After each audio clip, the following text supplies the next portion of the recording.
Ja ku jemi rikthyer në studio, në fund do t'i ndjekim gjithë golat e ndeshjeve të parafundit, pra ishte dita e parafundit dje, sot është dita e fundit, edhe golin e psuar nga Shqipëria, por edhe golat e psuar nga Kosova, fitoren e Islandës, historike, kualifikimin në botror, gjithsesi.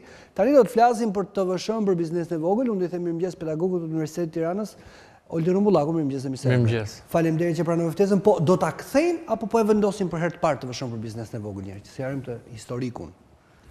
Po, në fakt, TVSH-ja për biznesin e vogël ose le të themi TVSH-ja përgjithsisht Shqipëri ka pas një historik të gjatë ndryshimesh të pragut. Flasim që nga 98-a, që ka qenë normalisht 2 milion, ka shkuar 5 milion, ka shkuar 8 milion, është kthyer po prap 5 milion përpara afërsisht rreth 4-5 vitesh dhe tani ka përhyrje që tulet përsëri.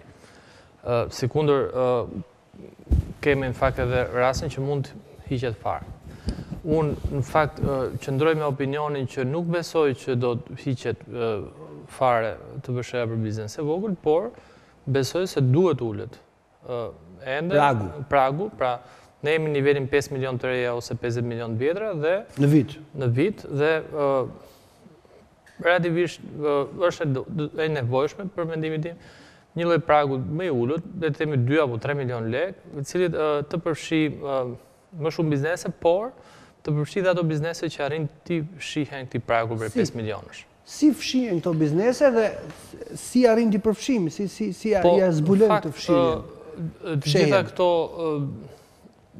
praktikat ndërkombëtare synojnë që TVSH-ja të përjashtohet ose të favorizojë ato mikrobiznese, që janë biznese që të paktën në disa shtete thuhet edhe që mbajnë të paktën një familje. Pra, nëse mban vetëm një familje, 1 veta, 2 veta të punësuar, atëherë je biznes mikro dhe je biznes familjar vetëm i familjes. Jo i vogël, siç e konsiderojmë ne. Mikro. Pra flasim për vendet që heqin TVSH-n. Dhe nëse ti punëson të tjerë, pra 2, 3, 4, 5, nuk mund të jesh mikro, nuk mund të jesh biznes jo në TVSH. Pra duhet të jesh TVSH. Për këtë arsye, gjithë shtetet e tjera të Bashkimit Evropian e kanë pragun nga 20.000 euro deri në 50.000 euro, sepse aq është niveli që me 20.000 apo 30.000 euro apo 40.000 euro mbahet një person apo 2 persona me punësim të përhershëm. Nuk mund të mbahen 5 persona dhe ti të kesh xhiro 20.000 euro në Itali apo Francë, pse është e pamundur, aq është niveli i një page 20.000 euro. Edhe Maqedonia e uli para disa vitesh, edhe Kroacia e uli para Maqedonia ka 15.000 euro, Kroacia ka diku te 21.000 euro, diçka e tillë, pra përja ka qenë që të ulet, duke siguruar trajtimin e ngjashëm të atyre që nuk janë më mikronjësi. Pra nëse je 3, 4, 5 veta, atëherë ti je i njëjtë. Bëjmë ne dot këtë selektimin ky mban të familjes dhe mban të tjerë bëhet? Unë vetë po e shtoj këtë si argument për të mos qëndruar vetëm tek xhiro.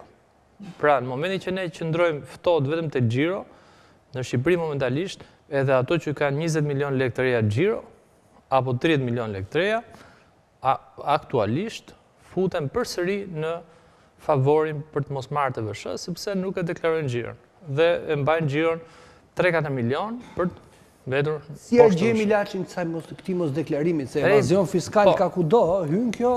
Ky është një mosfunksionim i gjatë i administratës tatimore. Po është faj administratës për herë, duhet me njerëzit pak. Është faj i politikës dhe administrimit. Politikës në sensin që ne kemi 13 vjetë, flas që nga 2005 ose 2004, pak a shumë, që politikën tatimore të biznesit vogël kemi kthyer tërësisht populiste dhe nuk e kemi të asaj që mund të quhet barazia midis bizneseve. Kështu që një biznes mund të futej në TVSH, biznesin ngjitur nuk ishte në TVSH.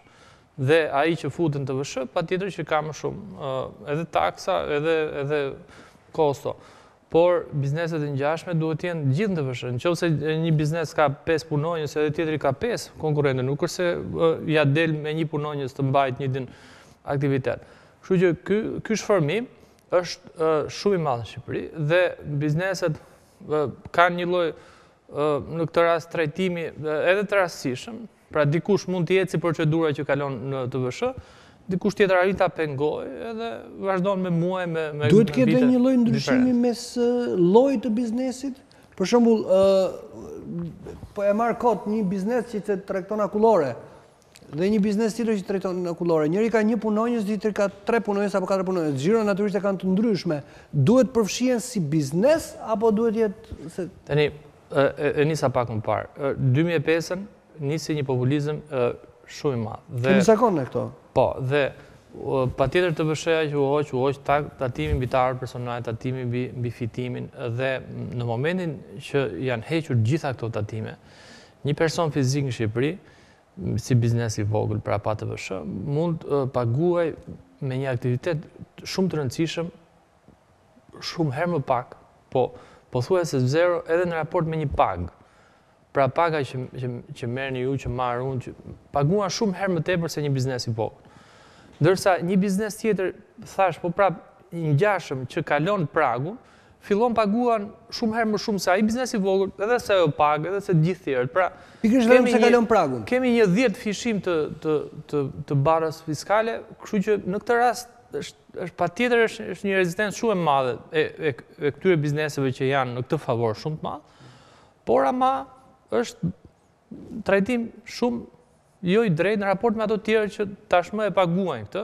Është trajtim shumë i padrejtë ndaj neve që paguajmë indirekt sigurime shoqërore, tatim vitar, gjithë tjerë që ka një pagë mesatare e lartë, gjithë këto paguajnë shumë tepër se sa një biznes i vogël. Ka të bëj pak edhe me çështje kulture, mentaliteti të njerëzve vetë që merren me biznes, që kanë atë tentativën që gjithmonë ta shmangin, ta vjedhin, të mos paguajnë shtet. Për shembull, janë disa nga këto edhe kafet e reja tani në Tiranë që janë hapur, dhe këto janë hapur tani si zinxhir.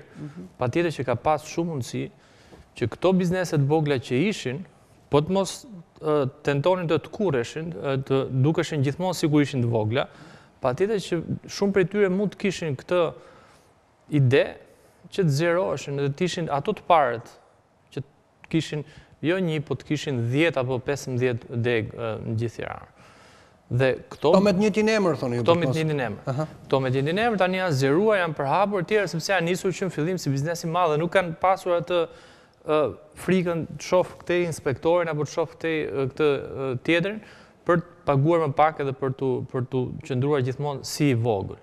Kështu që në këtë rast edhe literatura thotë që gjitha këto prirje edhe e frenojnë biznes, e frenojnë të bëjë investime, se po të bëjë investime ai do vi po prap një inspektor i punës, një inspektor tatimor, thotë ku i gjete parat, tani po zgjerohesh shumë, do kalosh të BSH, jo po më fal 30 pak kështu, etj. Pra, është gjithë kjo që krijon një shformim të madh në treg. Ka hapësira ligji që të vijojë ky negocimi mes inspektorit në terren dhe pronarit aty? Po ka hapësira, ne para 2 vjetësh, që është le të themi përpara informalitetit ose asaj fushatës, ishte një strukturë shumë e madhe me asaj që quhet në thonjza qerat që duhet paguhet edhe të inspektorët, pra që të mbeteshe poshtë TVSH-s, sepse është edhe inspektorët tatimor kanë dhe metoda indirekte që vlerësojnë xhiron, unë për shembull që i kam pak a shumë ide atyre metodave me një sy të lirë për 10 minuta dhe unë mund ta vlerësoj një xhiro parapërsisht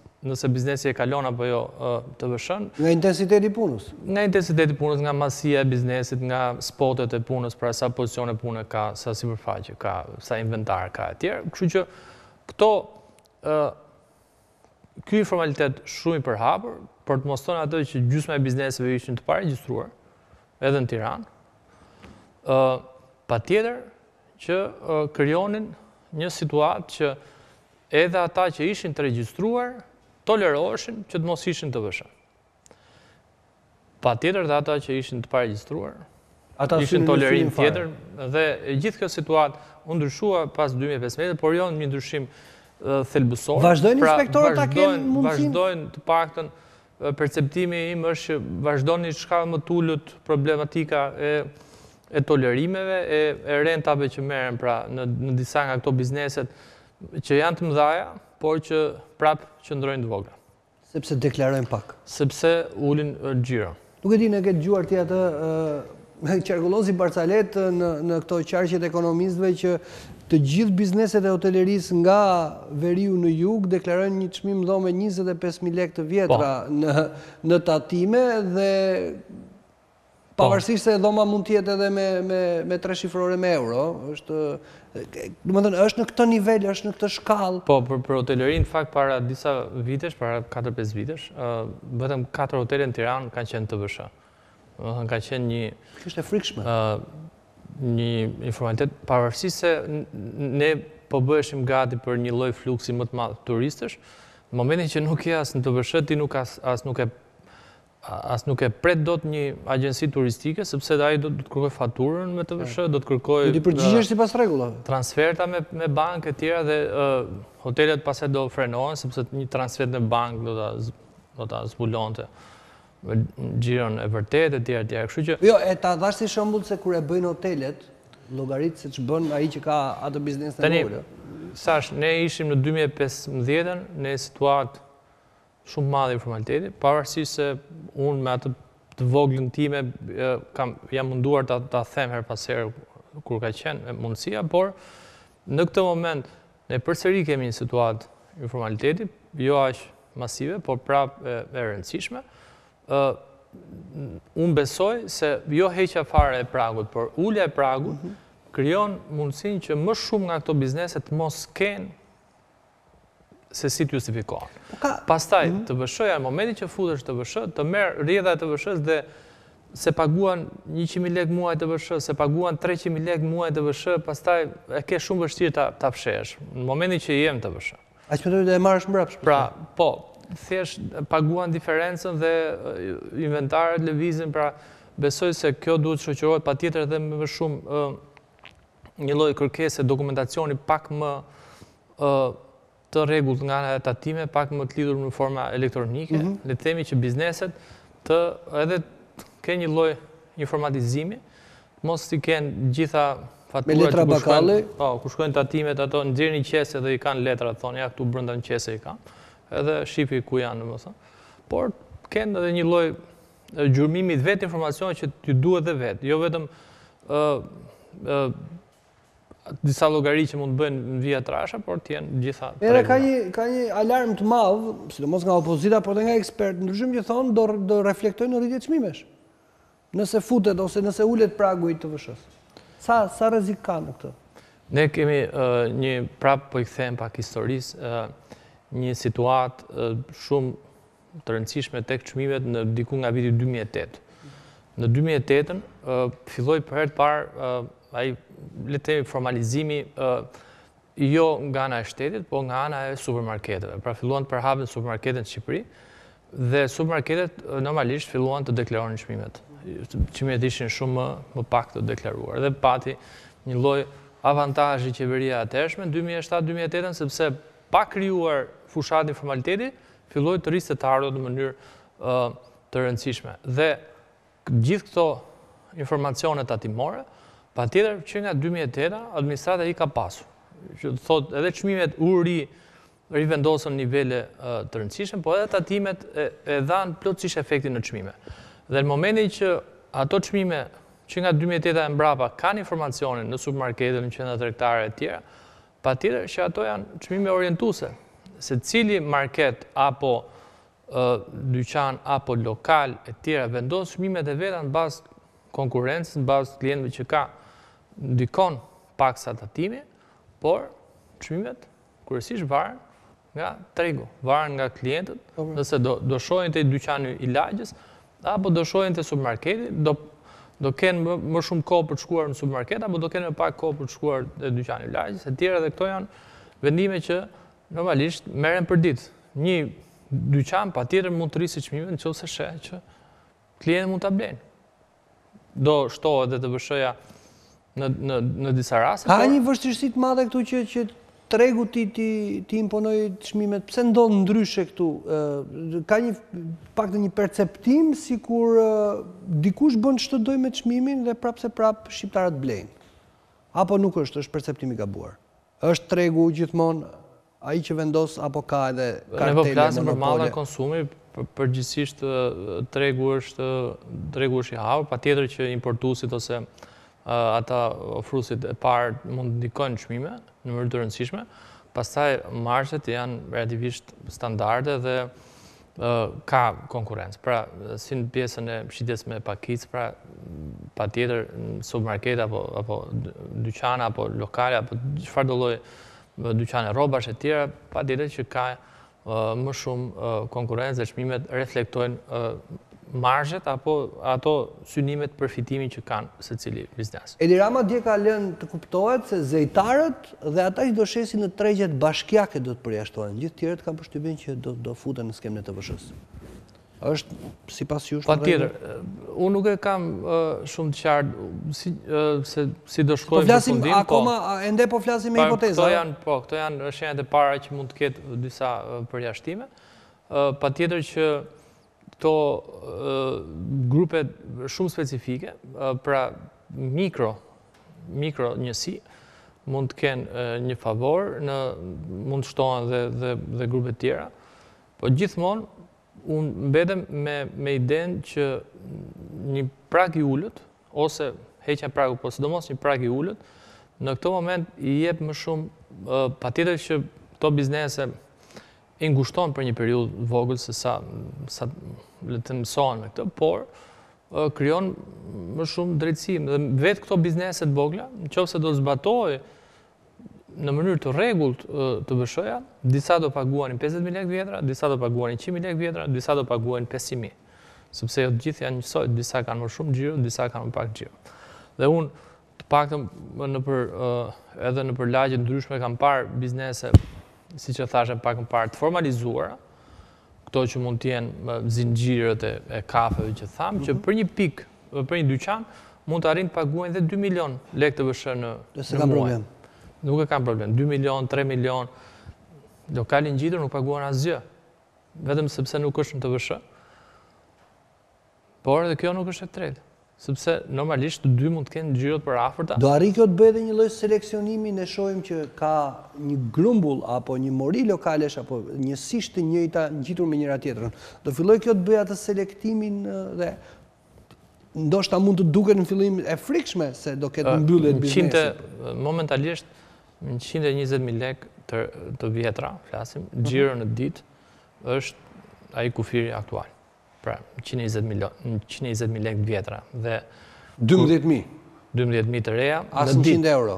Pra, edhe në këtë moment, për mendimin tim, unë kam bërë një lloj vlerësimi të atyre intervaleve xhiros, ka mbase gjysma e këtyre bizneset vogla që janë jashtë TVSH-s në moment duhet jenë TVSH.